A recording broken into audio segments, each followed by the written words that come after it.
I gave 15 years of my life to that company. I built the algorithm that powered their biggest product. I led the team, stayed late, skipped vacations, and in return, they told me I was too old to keep up. So they forced me into early retirement, thinking I'd just fade away quietly.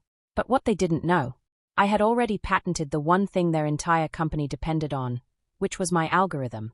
And 3 months later, I signed an exclusive deal with their biggest competitor. That decision shook their company to its core. Their stock dropped. Their CEO resigned. And the same people who pushed me out were now scrambling to get back what they let go. This story is about to get really wild. Please like and subscribe to this channel so you never miss an update. I know we haven't fully into the story yet, but what would you have done if you were in my position? Kira, after 15 years with TechVantage, we're restructuring your position, Marjorie Thompson announced, her voice carrying a barely concealed note of satisfaction. She sat across from me in the small conference room, flanked by Denise from HR, both of them wearing carefully crafted expressions of corporate regret. The company is moving in a new direction, Denise added, sliding a manila folder across the table. Your contributions have been valuable, but we're consolidating the research division under the product development team. I nodded thoughtfully, accepting the folder without opening it. Inside would be the standard severance package, 2 weeks for every year of service, continued health coverage for 3 months, and a list of career counseling resources I would never use. I completely understand, I replied, my voice steady. These decisions are never easy. Relief flashed across their faces. They'd clearly expected tears, protests, or anger. After all, I was a 55-year-old woman being pushed out of the tech industry, where youth was prized above experience. What they didn't know was that I had anticipated this moment for weeks, ever since a misdirected email thread had appeared in my inbox last month. We'd like you to clean out your desk by Friday, Marjorie continued, gaining confidence from my apparent acceptance. We'll need your key card, company laptop, and phone before you leave. Your team will be notified this afternoon. My team. 6 brilliant engineers I had personally recruited and mentored over the years, the same team that had helped me develop the distributed processing algorithm that now powered TechVantage's flagship product, AccountSphere, accounting software used by over 40% of Fortune 500 companies. Of course, I said, rising from my chair. Is there anything else? They exchanged glances, clearly thrown by my composure. Marjorie recovered first. That's all for now. Thank you for making this professional. As I walked back to my office, I passed the glass-walled conference room where the executive team was meeting. Through the transparent barrier, I could see CEO Victor Lawson gesturing animatedly at a PowerPoint presentation titled Q3 Revenue Projections, the same Victor Lawson who had taken credit for my algorithm at last year's industry conference, referring to me only as one of our research team members. I closed my office door and pulled out my personal phone, sending a single text message. It's happening. Friday is my last day. The response came immediately. Perfect timing. Contracts are ready. Dinner tonight to finalize details. I smiled as I looked at the calendar on my desk. Today was Wednesday. Friday, I would leave TechVantage for the last time. And Monday would be fascinating. That evening, I met Gregory Sullivan at Meridian, an upscale restaurant far from TechVantage's headquarters. As the CEO of Precision Systems, TechVantage's largest competitor, Greg knew the value of discretion. He'd reserved a private dining alcove in the back, shielded from curious eyes by elegant Japanese screens. They actually did it, Greg said, shaking his head after we ordered. I suspected they might, but to cut the very person who developed their core technology. Victor never understood what I actually created, I replied, sipping my water. He saw the implementation, the user interface, the marketing potential. But the underlying architecture? That was just tech stuff to him. The irony was almost too perfect. 3 months ago, I discovered that the patent application for my distributed processing algorithm had never been filed by TechVantage's legal team. An oversight, they'd claimed when I inquired. They'd assured me they'd handle it immediately. But something about their response had seemed off, prompting me to check the company's internal documentation. That's when I found it, a strategy memo outlining plans to claim the algorithm as company-developed technology without specific inventor attribution. They'd planned to push me out before securing the patent, knowing intellectual property developed by employees typically belongs to the company. What TechVantage didn't know was that I had already been working on refinements to the algorithm on my own time, using my personal equipment.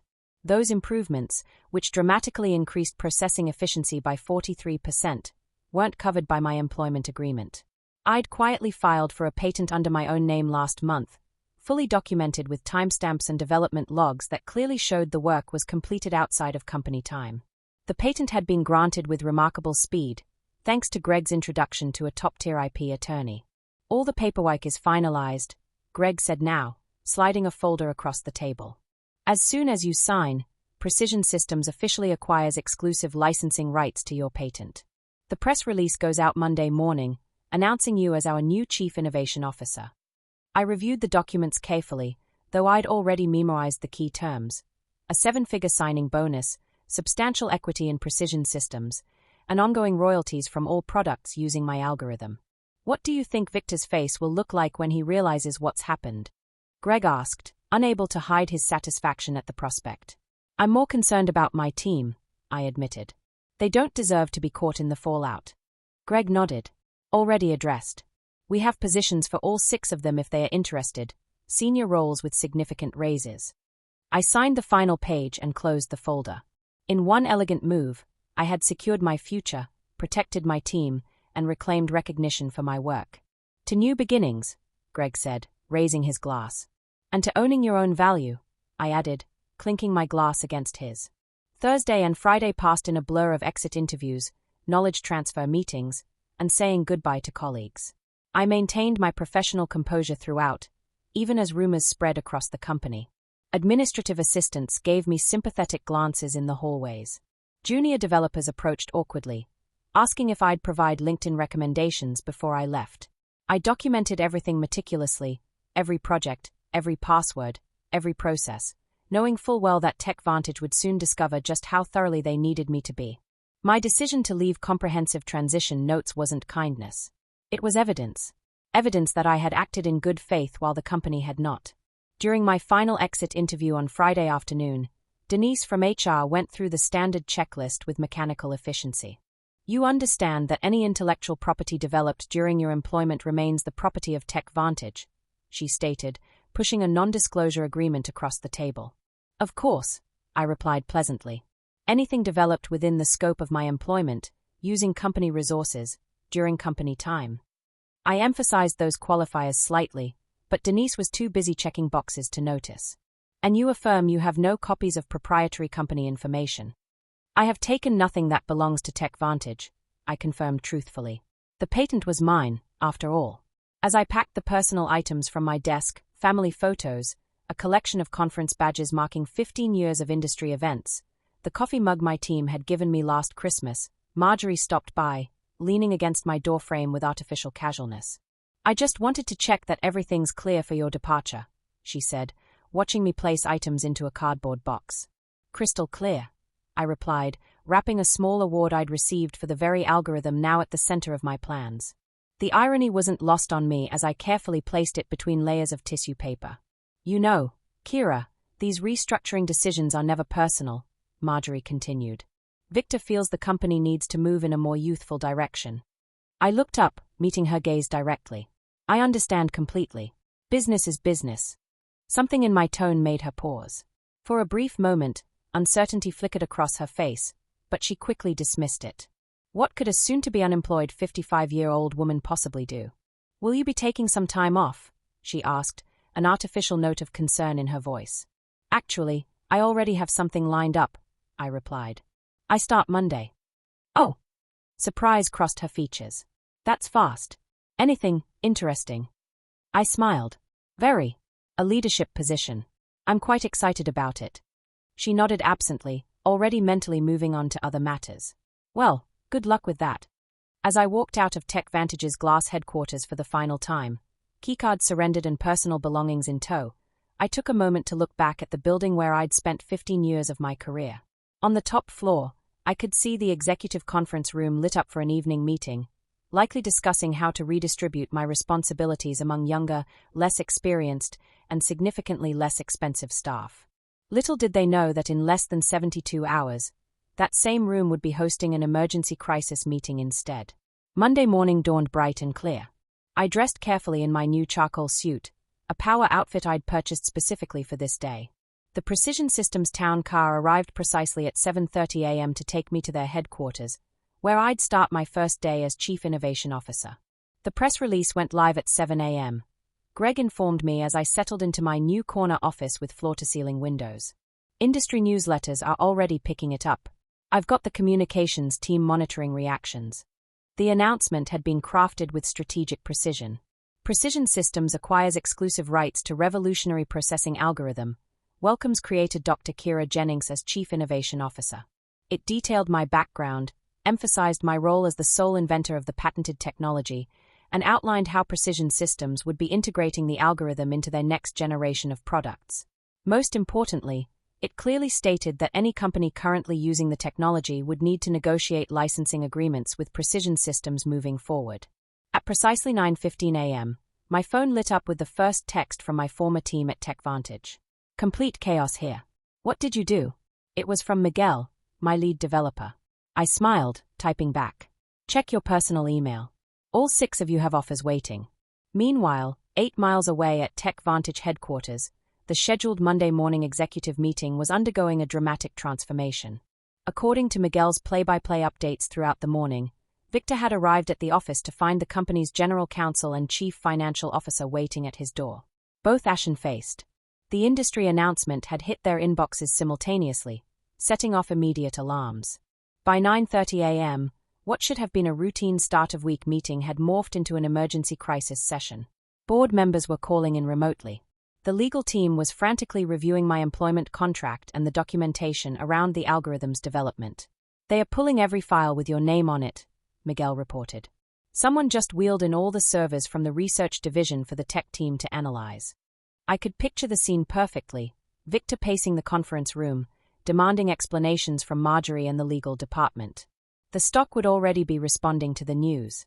Investors hated uncertainty, and the announcement had created plenty of it. At 10:45 a.m., I received an email from Victor himself. The desperation practically emanated from my screen. Kira, there appears to be a misunderstanding. Please call me at your earliest convenience to discuss. I forwarded it to Precision Systems' legal team without responding. By noon, the industry was buzzing with speculation. TechVantage's stock had dropped 7% since the market opened, while Precision Systems had seen a 12% increase. 3 different technology journals had requested interviews with me about the strategic coup that had shaken the accounting software industry. How are you feeling? Greg asked, stopping by my office as I settled in. Validated, I replied honestly. 15 years of watching others take credit for my work, of being told I should be grateful just to have a seat at the table, and now, finally, recognition. My new executive assistant appeared at the door. Dr. Jennings, the development team is ready for you in the main conference room. She hesitated. TechVantage's CEO has called 4 times in the last hour.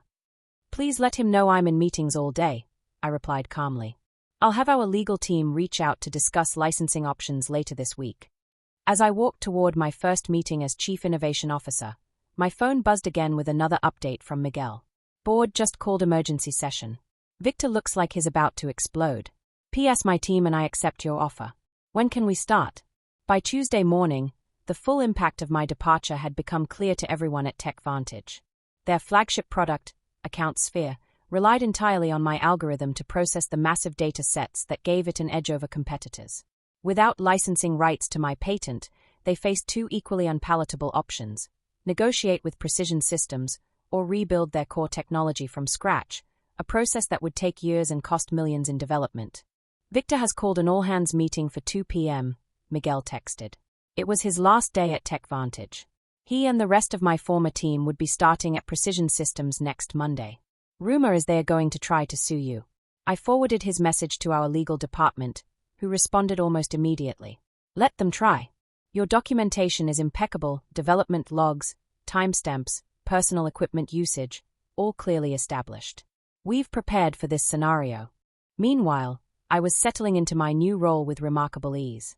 The respect I received at Precision Systems was a stark contrast to my final years at TechVantage. When I spoke in meetings, people actually listened. My ideas weren't repackaged by male colleagues and presented as their own. My age and experience were viewed as assets rather than liabilities. The engineering team is implementing your efficiency improvements, Greg informed me during our afternoon briefing. Early testing shows a 51% performance boost, even better than we projected. I had several refinements I never shared with TechVantage, I admitted.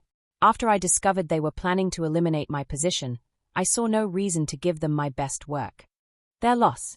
Our gain, Greg replied with a satisfied smile. Speaking of which, the first licensing inquiry came in this morning. Not from TechVantage yet, they are still in denial, but from Dataflow Systems. They are worried about being caught in the crossfire. At 3:30 p.m., Miguel sent a detailed account of Victor's all-hands meeting. The CEO had tried to project confidence, assuring the staff that TechVantage would vigorously defend our proprietary technology. But the anxiety in the room had been palpable. Several employees had already updated their LinkedIn profiles, sensing the company's vulnerability.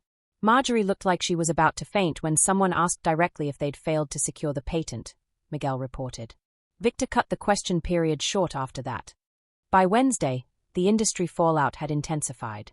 2 major clients had contacted Precision Systems about switching from account Sphere, concerned about TechVantage's ability to maintain the product without the algorithm's creator. Our stock had risen another 8%, while TechVantage's continued its decline.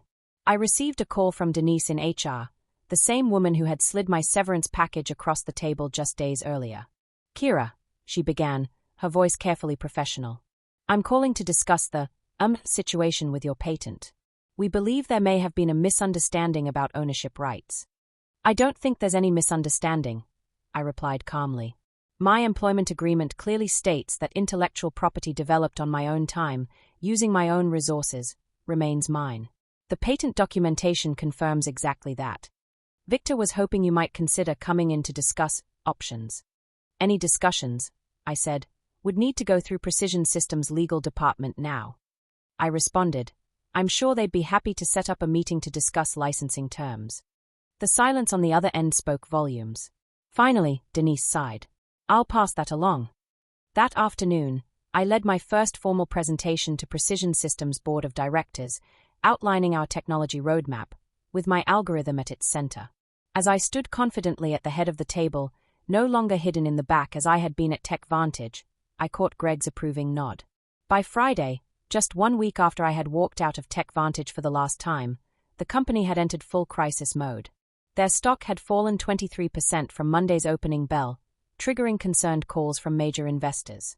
Industry analysts were publishing speculative pieces with titles like Can TechVantage Survive the Algorithm Crisis? And How One Strategic Blunder May Cost a Tech Giant Everything. Through my industry contacts, I learned that Victor had finally acknowledged the severity of the situation to the board. TechVantage would need to either license my algorithm from Precision Systems, likely at exorbitant rates that would devastate their profit margins, or undertake a complete rebuild of account Sphere without using any technology covered by my patent. They've started interviewing for a new development team, Miguel informed me during our Friday video call, where we discussed his upcoming transition to Precision Systems. Victor's claiming they can recreate the functionality in 6 months. I couldn't help but laugh. The original algorithm took me 3 years to perfect, and that was with intimate knowledge of the problem space. Exactly, Miguel agreed. Nobody's believing the timeline. Especially after your team posted their resignation letters simultaneously. The knowledge drain is massive. That afternoon, TechVantage's attorneys finally reached out to Precision Systems to open a dialogue about potential licensing arrangements. Our legal team, following the strategy we had developed, responded with terms that were technically fair, but strategically painful. 3 times the standard industry licensing rate, plus a public acknowledgement of my role as the technology's inventor. They'll balk at the acknowledgement more than the cost, Greg predicted, as we reviewed the response in his office. Victor's ego won't allow him to admit he pushed out the person who created their core technology. Then they'll have to rebuild, I replied. And every day they spend trying to replicate my work is another day we extend our lead in the market. The following Monday morning, 10 days after my unceremonious dismissal, I led the first meeting with my newly assembled innovation team, which included Miguel and the other 5 engineers from TechVantage. The energy in the room was electric as we mapped out the next evolution of my algorithm. This is how development meetings should be, commented Anita, one of my former team members at TechVantage. We spent half our time explaining basic concepts to executives who wouldn't listen anyway. That's the difference between being valued, I replied, and being seen as replaceable. Here, your expertise is recognized. As we wrapped up the productive session, my assistant appeared at the door. Dr. Jennings, there's been a significant development with TechVantage. Their board just announced an emergency leadership change. Victor Lawson is stepping down, effective immediately. The news spread quickly. Within hours, industry publications were reporting that TechVantage's board had lost confidence in Victor's leadership following the patent oversight that threatened the company's flagship product. Marjorie Thompson was also out, along with the head of legal who had failed to properly secure the patent. That evening, I received an unexpected email from Richard Donovan, TechVantage's newly appointed interim CEO. Unlike Victor's desperate message from the previous week, this one was straightforward and respectful. Dr. Jennings, congratulations on your new position. I've been brought in to help TechVantage navigate the current situation. I'd like to discuss a fair licensing arrangement for your patented technology. We're prepared to acknowledge your contributions publicly and make appropriate amends for the oversights of previous management. Would you be available to meet next week? I forwarded the email to Greg, adding a simple note. Phase 1 complete. His reply came quickly. Beautifully executed. The board is celebrating your first major victory for Precision Systems. Looks like TechVantage is finally learning an expensive lesson about valuing innovation and innovators. 3 months after my departure from TechVantage, I sat on the stage at the National Technology Innovation Conference, preparing to deliver the keynote address. The audience was filled with industry leaders, technology journalists, and aspiring developers, many of whom now knew my story. And now, the conference organizer announced, I'm pleased to introduce our keynote speaker, Dr. Kira Jennings, Chief Innovation Officer at Precision Systems and creator of the distributed processing algorithm that has revolutionized data handling across multiple industries. The applause was substantial as I approached the podium. What a difference a few months could make. Last year, I had attended this same conference as part of the TechVantage delegation, seated in the back, while Victor gave a presentation about his company's innovations. Thank you, I began, surveying the attentive faces.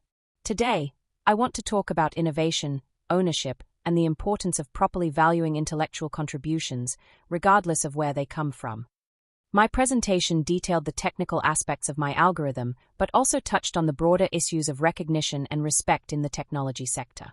Without directly mentioning TechVantage, I emphasized the importance of companies protecting their innovators, rather than seeing them as replaceable resources. Afterward, during the reception, several young women engineers approached me seeking advice and mentorship. One of them, barely 30, confided, "Your story changed how I document my work. I started keeping detailed logs of my development process, on personal time." "Smart," I replied. "Your innovations deserve protection." As the evening concluded, I checked my phone to find an industry news alert. TechVantage had finally announced the licensing agreement with Precision Systems, acknowledging me by name as the algorithm's creator.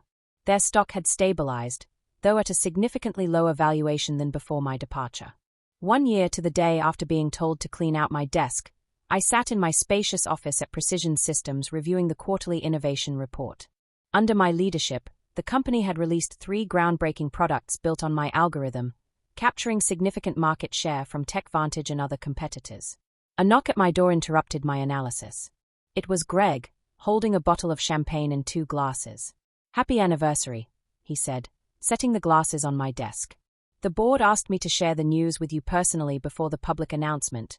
Precision Systems has officially surpassed TechVantage in market valuation, for the first time in company history." I smiled, feeling not triumph, but a quiet satisfaction. That's what happens when you value innovation properly. As Greg poured the champagne, my assistant delivered a sleek envelope. Inside was an invitation to speak at Women in Technology's annual leadership summit. The topic, owning your intellectual value, how proper documentation changed an industry.